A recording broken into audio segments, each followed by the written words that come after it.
Professor Burke, welcome back in Holland. You have been involved for a large part of your career in the research into cancer and afterwards in nature's defense against cancer. Why aren't pharmaceutical approaches to cancer as successful as we would like so far? The chemotherapy agents don't attack cancer cells selectively.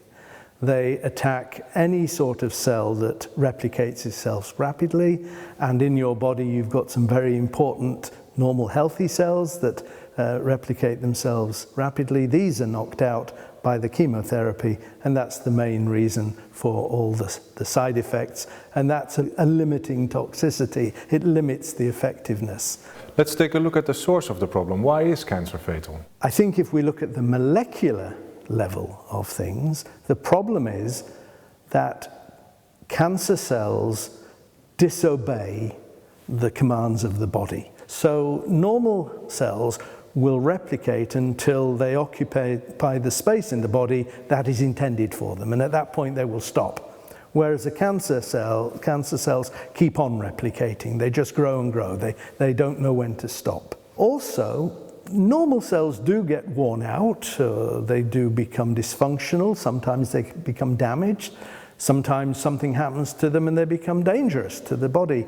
And the body has a brilliant fail-safe mechanism that kicks in. It's called apoptosis, and it kicks in when a cell is dangerous or worn out or damaged, and it kills off the cell in a way that is safe to the body. But in cancer cells, that fail-safe mechanism doesn't kick in. They don't do apoptosis. So the body's normal way of restricting the growth of a tissue doesn't work in cancer, so they just keep on growing and growing and growing. And what is now considered one of the most important reasons why cancer is too often fatal is that we just don't pick it up soon enough in the patients. It's now recognized that there are severe technological limitations to the sensitivity of even scans and biomarker tests and the like, and we're not picking up cancer by and large until too far in to its growth period. It's too close to getting big enough to kill you before we can recognize it. The death that comes from cancer comes about simply when the number of cancer cells in the body is so great that they damage the vital organs of the body. The organs no longer function. The pain, the serious pain that comes about towards the end stages of cancer is because the cancer cells are pushing on the pain nerves of the body. What has been your own biggest discovery in the field of cancer research? Oh, I think that's easy to answer. My research colleagues and I in the University of Aberdeen in the early 1990s, we made a discovery about a protein called CYP1B1. We didn't discover CYP1B1, that was a couple of Americans, Greenlee and Sutter.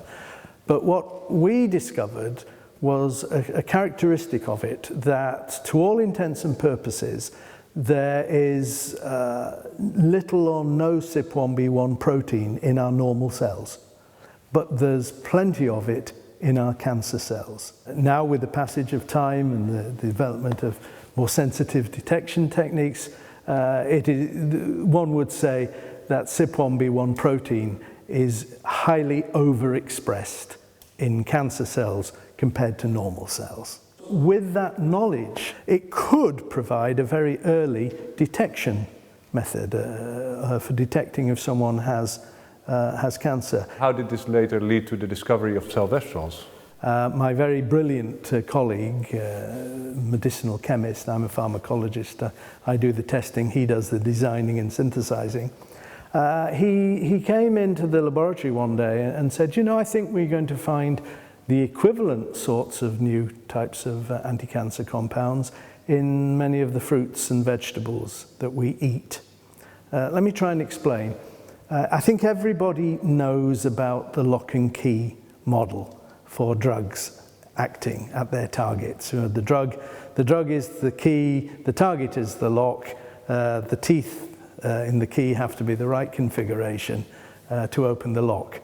And that's how it is for all pharmaceuticals. But if you think about it, the rest of the key can be any shape you like. As long as the teeth are correct, the handle and the shaft of the key can be any shape you like. And that's really what he was meaning. So in a typical pharmaceutical drug, you've got between, 25 atoms to 50 atoms.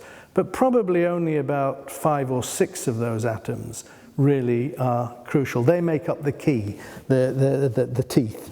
They have to be in a certain three-dimensional configuration. And so he felt that in a typical sort of natural compound, that polyphenol type compound that you'll find in fruit and vegetables, we were likely to find compounds that had that same 5 or 6 atoms in the right tooth arrangement. And when we went looking, he was right, we found them. Remember I'd said that cancer cells don't do apoptosis. Well, once you feed them salvestrols in the laboratory, they do apoptosis and they die. And that's how salvestrols seem to be able to kill the cancer cells. Whereas with the normal cells, when we tested them, remember there's not a lot of CYP1B1 in normal cells, if any, and so the salvestrols didn't get activated. And that's where we are now. And where can sylvestrols be found and what are they? They're polyphenols, they're natural polyphenols, which is actually a huge group of compounds. It's a very large generic group. There are some very specific structural attributes to sylvestrols, and we think there's no more than 50 of them out of the 100,000 or so different polyphenols in the natural world. And they're pretty broadly scattered amongst certain types of fruits, citrus, all the berries, grapes and the wine, vegetables, most of the vegetables that you think of as being healthy, cruciferous vegetables, and olives are very good, and herbs, a lot of herbs, medicinal herbs, culinary herbs. But why does the plant make them? Well, probably not for our benefit, but plants have a very, very sophisticated chemical defense system against bacteria, against insects, against fungi, pathogens that would damage the plant. And the sylvestrols are part of this defense system against fungi. Would it appear that we are getting less sylvestrols in our diet, and why is that? We think that for a fully healthy existence, you need a certain amount of sylvestrols from your diet. In your body, you need to have quite a few.